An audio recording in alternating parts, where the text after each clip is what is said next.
역사 문제가 존재합니다. 그 다음 영토 문제가 있어요. 독도 문제뿐만. 독도, 생각과 역도, 영토 문제가 있어요.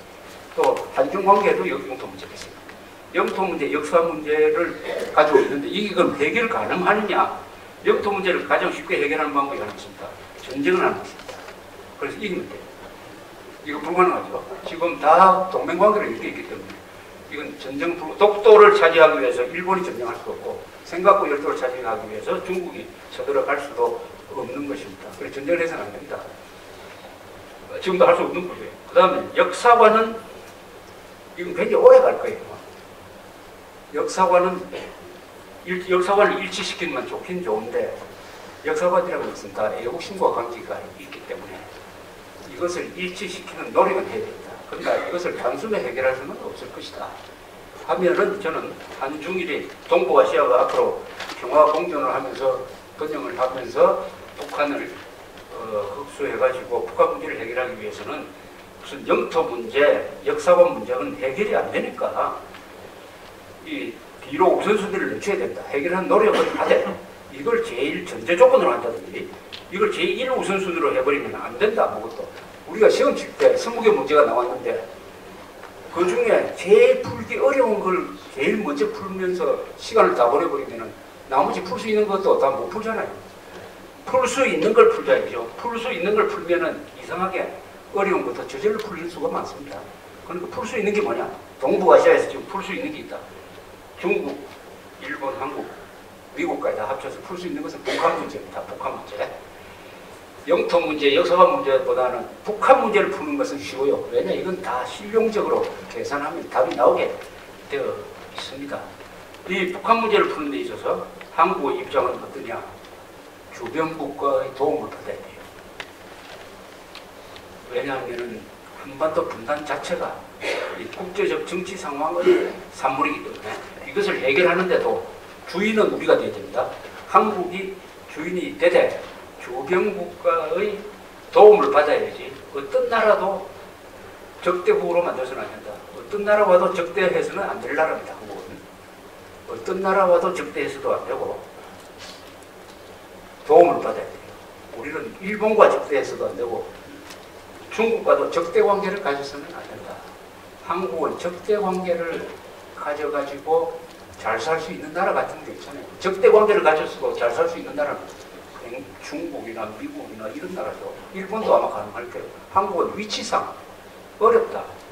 그러니까 우리가 주변 국가하고 다 지내야 된다. 이 다 지내야 하더라도 이 우선순위가 있을 것이다. 물론 미국과 가장 친해야 되죠. 미국과 동맹관계를 가장 확실하게 해놓고 그것이 주변 국가에 미치는 영향이 크죠.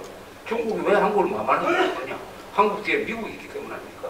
일본이 독도를 해운력이 강하니까 해공군력이 강하니까 독도를 먹고 싶은데도 못하는 것은 한국 뒤에 미국이 있기 때문이다. 한미동맹을 우리 손으로 깨는 한 한국은 만만한 동래북이 되어버린다.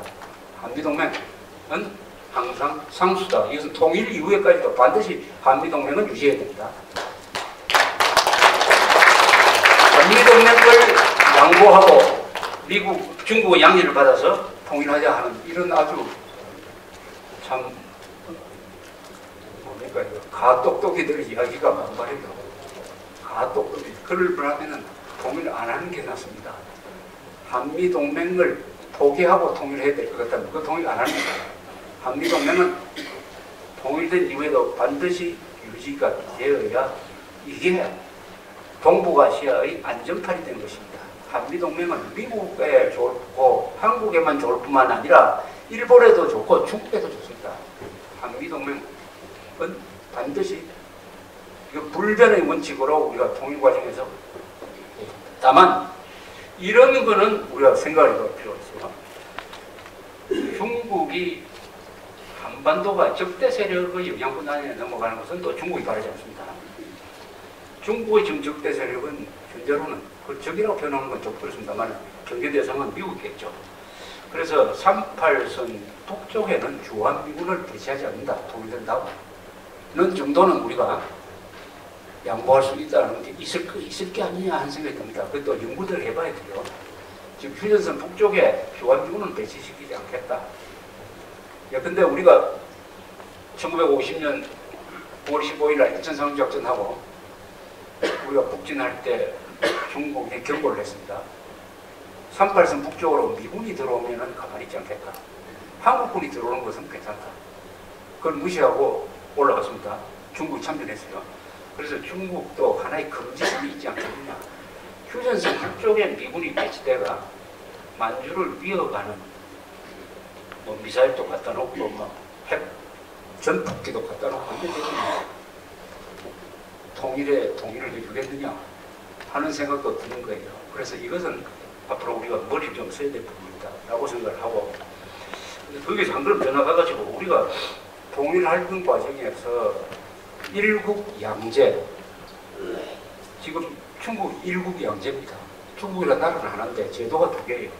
하나는 공산 독재고 하나는 홍콩의 자유민주주의 제도입니다.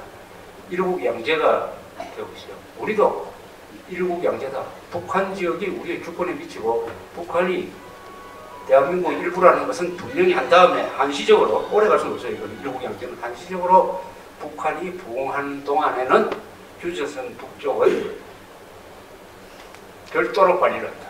별도로 관리를 한다. 그래서 휴전선 남쪽으로 북한 사람들이 내려와가지고 뒤섞이는 것은 조금 천천히 하자. 일국 양제. 그 대신 그 북한에 대해서 집중적인 투자를 해가지고 남한보다 더 좋은 북한을 만들겠다. 그 북한 지역에는 일종의 자유무역지대를 만들어가지고 외국에서 투자를 만들어할 수 있도록 하겠다. 라고 했을 때 중국이 반대하겠느냐. 북한 동포가 반대하겠느냐. 이런 것도 앞으로 우리가 점점 더 구체적인 통일 방안을 우리가 개발해야 됩니다.